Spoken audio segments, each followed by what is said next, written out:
clock glared at me with its crimson gaze, warning of his impending arrival. He unfailingly materializes at the witching hour, a revelation I stumbled upon only after sharing my nocturnal encounters with a confidant.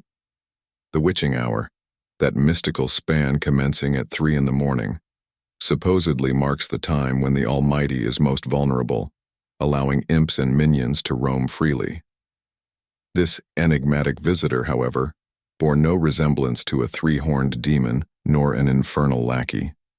Instead, he appeared weathered, burdened with solitude. A pang of sympathy enveloped me, surmising he might be destitute, devoid of familial or friendly ties. Night after night, he perches in our backyard, an unassuming figure.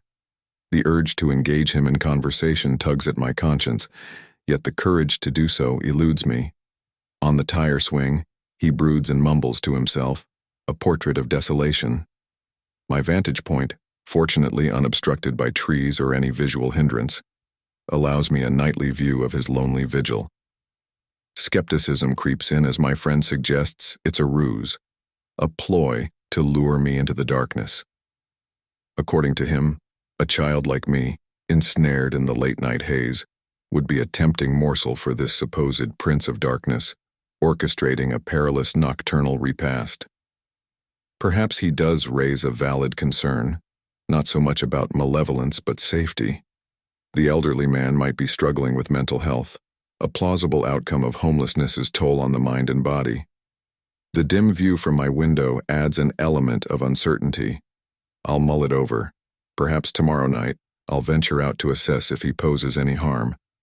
The allure of the inviting bed compelled me to collapse onto its comforting surface. Resting there, I awaited the Sandman's enchanting dust to whisk me away to dreamland. Outside, the wind howled fiercely, accompanied by the rhythmic tap of a tree branch against my window. I pondered the old man's potential discomfort in the cold. I questioned if he possessed the acumen to seek refuge. Despite my growing weariness, the persistent tapping of the tree branch disrupted my tranquility. Staring into the frigid darkness, an abrupt chill traced down my spine. An unsettling realization that no tree stood near my window. Persisting in my bed, I fixed my gaze on the distant window. Bewilderment seized me. What could it be? A werewolf, Dracula, a demon. Childhood fears resurfaced.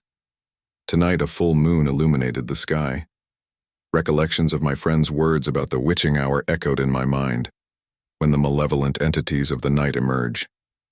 Coupled with the full moon, a doubly ominous scenario unfolded before me. The room's shadows ominously converged around my bed, poised to transport me to some ominous cavern. A revelation struck me. Shadows. My gaze shifted to the window where the moon cast its luminance. Tracing the moonlight to the ground, my heart sank at the sight of a dark silhouette, a man's upper body.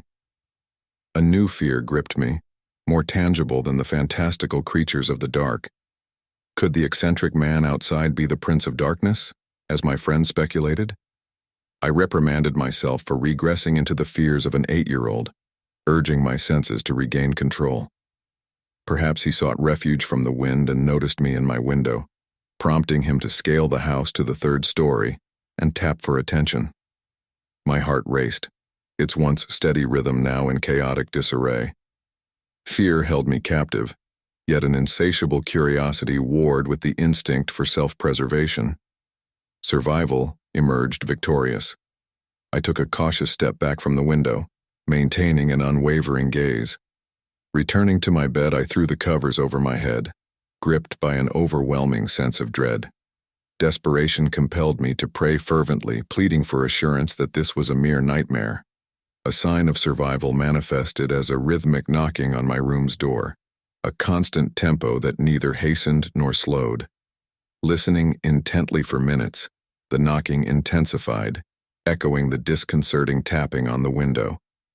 Then, a horrifying realization dawned upon me.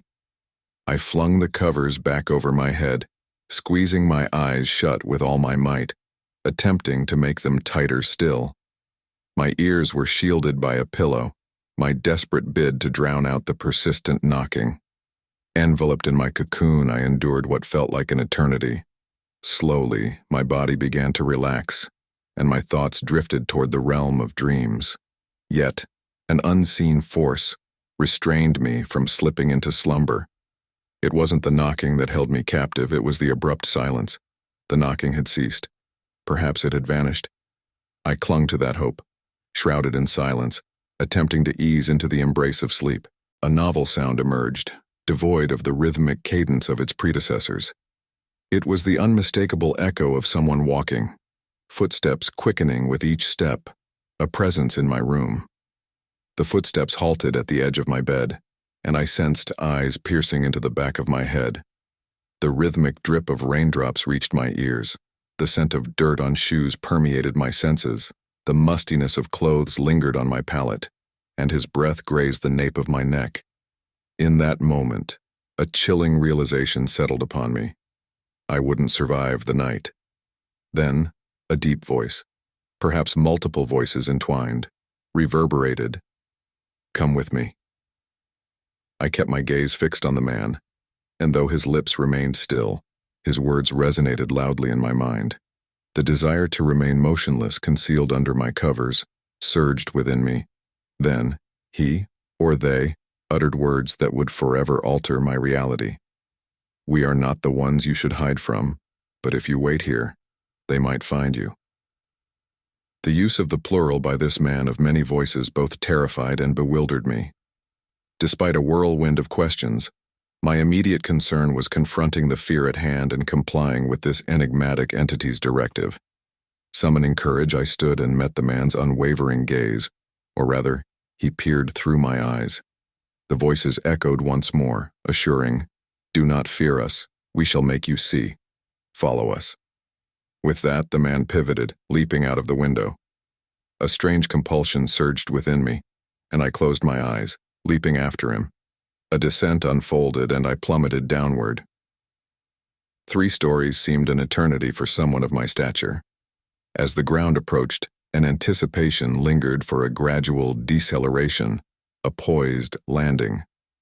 I waited for the man to extend his arms, for something magical to intervene. The shattering sound of my bones colliding with the ground shattered my expectations. Lying on my back, blood pulsating through my head and seeping from my ear, I felt the encroaching blur of vision and the onset of cold. A figure loomed over me. The voices conveyed their final message. "This was the least painful way we could help you. Please forgive us. The only true refuge where you can remain hidden and never be found is death."